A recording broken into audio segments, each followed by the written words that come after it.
అఖండ 2 అద్భుతమైన సినిమా అన్నారు కేంద్ర మంత్రి బండి సంజయ్. ప్రతి హిందువు భారతీయులు తప్పక చూడాల్సిన మూవీ అన్నారు. ధర్మం దారి తప్పిన వాళ్లకు ఈ సినిమా గుణపాఠం అన్నారు.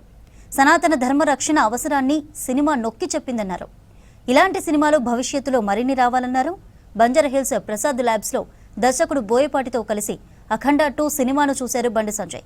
ఇప్పటికైనా హిందూ ధర్మం అనే గొడుగు కిందకు రావాలన్నారు. సనాతన ధర్మాన్ని రక్షించే యోధుడు నరేంద్ర మోదీ అని తెలిపారు.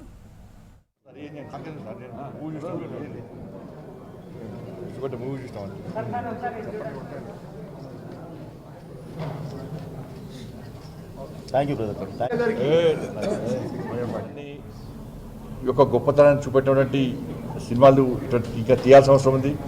అదేవిధంగా ఈ దేశంలో ఉన్నటువంటి పరిస్థితులను తెలుసుకొని, ఈ దేశంలో అంతర్గతంగా జరుగుతున్నటువంటి దాడులను తెలుసుకొని దేశభక్తియుత మూవీస్ కూడా తీయాల్సిన అవసరం ఉంది. బట్ ఇలా మనం చూస్తున్నాం, ధర్మం గొప్పది. అక్కడక్కడ ధర్మాన్ని నమ్ముకోకుండా ధర్మం పట్ల దాడి చేస్తూ,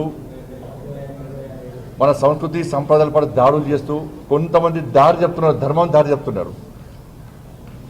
హిందూ ధర్మం లేదు, హిందూ దేవుళ్ళు లేరు అని చెప్పి తప్పుడు వార్తలతో, తప్పుడు ఆలోచనతోనే సమాజంలో ఇవాళ అబండాలు సృష్టించే ప్రయత్నం చేస్తున్నారు. వాడి కూడా ఈ అఖండ 2 అనే మూవీ ఒక గుణపాఠం వాళ్ళందరూ కూడా. మీ దేవుడు లేడు, మా దేవుడు ఉన్నాడు, మా దేవుని దగ్గర రండి అని చెప్పండి. కాబట్టి వాళ్ళందరూ కూడా తిరిగి రండి, అఖండ 2 మూవీ చూడండి, సనాతన ధర్మం యొక్క గొప్పతనాన్ని తెలుసుకోండి, హిందూ ధర్మం యొక్క గొప్పతనాన్ని తెలుసుకోండి. అటు ఇటు దారి తప్పిన అందరూ కూడా తిరిగి ఈ హిందూ ధర్మం గొడుగు కిందికి రావాల్సిందిగా, ఈ అఖండ మూవీ చూడాల్సిందిగా మీ అందరికీ విజ్ఞప్తి చేస్తూ తప్పకుండా ప్రతి ఒక్కరు చూడండి. అందరు చూడాల్సిన మూవీ ఇదేంటంటేనమ్మా, మన ధర్మం ఎంత గొప్పదో చెప్పాము. మనం ఎవరిని మనం చేయలేం. మన ధర్మం గొప్పది. ఈ ధర్మం నుంచి అన్ని వేళ్ళు బయటికి వెళ్ళినాయి. ఈ వేళ్ళు వెళ్ళిన ప్రతి చోట దాన్ని పాటించిన వాళ్ళు ప్రతి దేశం, అన్ని దేశాలు బాగున్నాయి. పాటించిన ప్రతి దేశాలు ఎలా ఉన్నాయో మనం చూస్తున్నాం ఇప్పుడు యుద్ధాలతో.